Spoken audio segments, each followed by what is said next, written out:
Sallallahu ala Muhammad. Sallallahu alaihi wasallam. Sallallahu ala Muhammad. Sallallahu alaihi wasallam. Ya Nabi salam alaika, ya Rasul salam alaika, ya Habib salam alaika. Salawatullah alaika. Sallallahu ala Muhammad. Sallallahu alaihi wasallam. Sallallahu ala Muhammad. Sallallahu alaihi wasallam. Assalamualaikum warahmatullahi wabarakatuh. Alhamdulillahilladzi nahmaduhu wa nastaghfiruhu wa na'udzu billahi min syururi anfusina wa min sayyiati a'malina. May yahdihillahu fala mudhillalah wa may yudlilhu fala hadiyalah. Asyhadu an la ilaha illallah wahdahu la syarikalah wa asyhadu anna Muhammadan abduhu wa rasuluh. Allahumma shalli ala sayyidina Muhammad wa ala ali sayyidina Muhammad. Faqala Allah ta'ala fi kitabihil karim, a'udzu billahi minasy syaithanir rajim. Bismillahirrahmanirrahim. Wal takum minkum ummatun yad'una ilal khair wa ya'muruna bil ma'ruf wa yanhauna 'anil munkar wa ulaika humul muflihun. Shadaqallahul azim.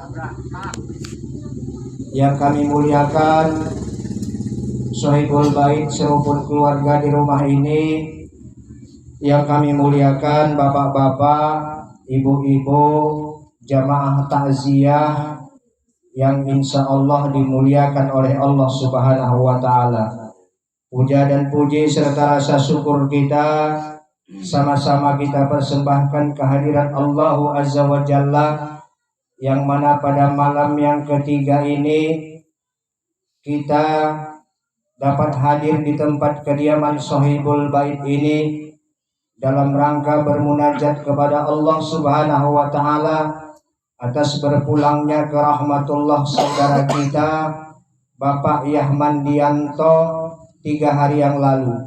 Semoga dengan doa-doa kita, dengan fadilah-fadilah bacaan kita, beliau dilapangkan di dalam kuburnya. Amin ya rabbal alamin. Selawat dan salam tidak lupa pula kita sampaikan kepada junjungan kita baginda Rasulullah Muhammad sallallahu alaihi wasallam, para keluarga dan sahabat-sahabatnya sekalian, dengan ucapan Allahumma sholli ala sayyidina Muhammad wa ala ali sayyidina Muhammad. Semoga kita senantiasa mendapatkan syafaatnya di yaumil akhirat kelak nantinya. Amin Allahumma ya amin. Baiklah bapak-bapak, ibu-ibu, jamaah takziah yang dimuliakan Allah, sebelum kita melanjut ke acara berikutnya, sedikit kita membahas tentang hukum tahlilan. Hukum tahlilan itu ada 5. Pertama, kirim doa untuk jenazah. Apakah boleh? Boleh. Sesuai hadis Rasulullah di dalam Bukhari Muslim, Assalamualaikum ahli diyar minal mu'minina wal muslimin wa inna insyaallahu bikum lahikun nasa'ullahu lana walakumul afiyah. Semoga terlimpah keselamatan kepada kalian wahai penduduk alam barzah dari kaum mukmin dan muslim, dan sesungguhnya kami akan menyusul kalian dan kami meminta Allah untuk kami dan kalian agar diberi keselamatan. Satu, ini dasarnya. Jadi kalau ada kaum-kaum Wahabi mengatakan bid'ah, dialah itu. Padahal kalau NU itu tak ada yang bid'ah. Ya, tahlilan tak bid'ah. Artinya ada dasarnya. Begitu selangkan Nabi masukkan ke dalam kubur mengucapkan salam. Jadi kalau kita masuk ke dalam kubur, masuk misalnya semalam ngantar kubur, ucapkan salam. Tak dapat yang panjang, yang pendek. Assalamualaikum ya ahlil kubur. Baru kita doakan, Allahumma ghafir lil muslimina wal muslimat wal mu'minina wal mu'minat. Jadi ada dasar dan dalilnya, sehingga orang-orang NU, Nahdlatul Ulama, semua yang dilaksanakannya itu tak ada yang bid'ah. Tahlilan tak bid'ah. Jadi salam-salaman di waktu sholat, Nabi pernah membuat salam-salaman di waktu sholat. Doa keras, Nabi pernah doa keras. Supaya apa? Supaya jamaah yang tidak mondok, saking banyaknya dihafalkan imamnya doa, saking lamanya bisa hafal sendiri. Itulah tujuannya. Lalu Nabi pernah berjalan di pinggir kubur, terdengar dua kubur menjerit, menjerit ya Pak, disiksa. Yang satu kubur disiksa kenapa? Kena kencing berdiri. Jadi hati-hati kalau kita laki-laki, jangan kencing berdiri, enggak istinja. Jadi sangat disiksa oleh Allah di dalam kuburnya kalau laki-laki kencing berdiri tidak cebok. Itu yang pertama. Lalu yang kedua, ternyata orang Wahabi disiksa Allah dalam kuburnya karena menyalah-nyalahkan, memecah belah umat. Jadi datanglah Rasulullah, diambil pelepah kurma, dibelah pelepah kurma itu, dan lalu diletakkan Rasulullah lah pelepah kurma itu kedua kubur tersebut. Lalu sahabat bertanya, kenapa engkau buat begini ya Rasulullah? Kata Rasulullah, selagi daun kurma ini masih hijau, maka terhentilah siksa orang yang di dalam kubur ini. Jadi kalau kita di sini nggak ada daun kurma, berarti daun pandan dibuat, ya Pak.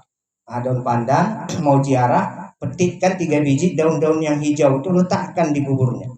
Dia mengucapkan tasbih itu, subhanallah walhamdulillah wala ilaha illallah wallahu akbar. Selagi dia masih belum kering, maka terhenti siksa orang yang di alam kubur itu. Itu hadis Nabi. Jadi kalau ziarah, datang ke kuburnya, jangan lupa seperti itu dibuat. Karena Nabi pun membuat seperti itu tidak salah. Jadi kalau ada yang menyalah-nyalahkan, biarlah dia. Paham kita yang kita berbuat, paham orang, biarkanlah. Kan begitu. Itu yang pertama, dasar hukum tahlil. Jadi kalau ditanya dasar hukum tahlil itu ada berapa? 5. Yang pertama, kirim doa. Kirim doa kepada si mayit sampai doanya. Sampainya bagaimana? Yang kedua, baca Quran. Itu isi tahlil, baca Quran. Kata Rasulullah, telah mengabarkan kepada kami Abu Abdillah, apabila kalian memasukkan aku ke kuburku, maka letakkanlah aku dalam liang lahat dan ucapkanlah bismillah wa ala sunnati Rasulullah sallallahu alaihi wasallam. Lalu letakkanlah di atas mayatku tanah. Itulah yang disebut bantal-bantal tanah, Pak, yang kita buat itu. Jadi diletakkan cuma dia, dan bacalah di atas kepalaku awal dan akhir surah Al-Baqarah. Ini hadisnya Bukhari Muslim, sahih. Jadi artinya sampai kepada si mayit apa yang kita baca. Yang penting niat kita ikhlas, kita niatkan kepadanya, maka sampailah bacaan itu kepadanya. Lalu meletakkan mayat di kubur itu, jangan lupa waktu memasukkan ke liang lahat tuh, macam semalam tuh, Bismillah wa ala sunnati Rasulullah. Itu doa. Bismillah wa ala sunnati Rasulillah sallallahu alaihi wasallam. Nah, seperti itu. Lalu yang ketiga, isi tahlilan itu bersedekah untuk si mayit. Sedekah untuk si mayit sampai pahalanya kepada si mayit. Baik itu sedekah makanan, baik itu sedekah sebagian hartanya, misalnya ke masjid, ke pondok-pondok pesantren. Selagi masjid dan pondok pesantren itu dibuat beramal ibadah, maka mengalirlah pahalanya sampai hari kiamat kepada si mayit. Nah, lalu yang keempat, menghususkan bacaan Al-Quran, kalimat-kalimat thayyibah kepada si mayit. Summa ila hadratin, summa khususun ila ruhi si fulan bin si fulan, Al-Fatihah, sampai bacaannya kepada si mayit. Dan yang kelima, menghadiahkan pahala amal untuk si mayit. Jadi kita hadiahkan pahala bacaan kita, kita khususkan bacaan kita kepada si mayit dengan izin Allah, sampai pahala itu kepadanya dan dapat meringankan siksanya di dalam kubur. Karena setiap manusia 7 lapis sorbannya pun Pak tak lepas daripada siksa kubur, apalagi kayak awak, ya kan, awak gembel-gembelnya. Nah, 7 lapis sorbannya, 7 lapis jubahnya tak bisa lepas dari siksa kubur, kecuali dia mati husnul khotimah. Jadi gembel-gembel pun kalau mati husnul khotimah lepas siksa kubur. Bagaimana cara mati husnul khotimah? Waktu sakratul maut datang, dia mengucapkan asyhadu an la ilaha illallah wa asyhadu anna muhammadar rasulullah. Kata Rasulullah, dakhalul jannah, surga tempatnya, kata Rasulullah. Tapi kan payah kita mengucapkan kayak gitu, kecuali memang benar-benar yang diberikan Allah petunjuk. Nah, inilah isi tahlilan, bahwasanya jangan ragu-ragu dengan tahlilan. Artinya tak perlu kita ragu-ragu. Kalaupun ada pendapat-pendapat zaman sekarang nih Pak, banyak pendapat-pendapat memecah belah umat. Iya, kalau tengok YouTube, yang satu menyalahkan, yang satu menyalahkan ulama, para ulama disalah-salahkan. Jangankan kayak kita, ulama kondang disalahkan orang. Nah, kenapa? Karena memang hanya untuk memecah belah umat. Nah, semua yang dilakukan Ahlus Sunnah wal Jamaah itu berdasarkan hadis Bukhari yang senantiasa ada tuntunan dan dasar hukumnya. Jadi untuk itu, inilah isi tahlilan, jangan kita ragu-ragu. Kita kirimkan doa, kita kirimkan bacaan kepada ahli keluarga kita yang telah terdahulu daripada kita. Mudah-mudahan dengan fadilah-fadilah bacaan kita, arwah yang kita maksud, ruh yang kita maksud diampuni oleh Allah Subhanahu wa taala. Demikian yang dapat kami sampaikan.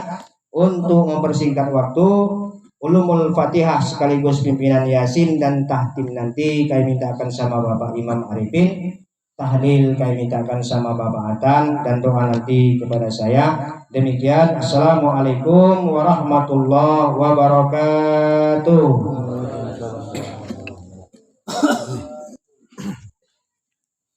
Ada Yasin. Ada Yasin. Bismillahirrahmanirrahim.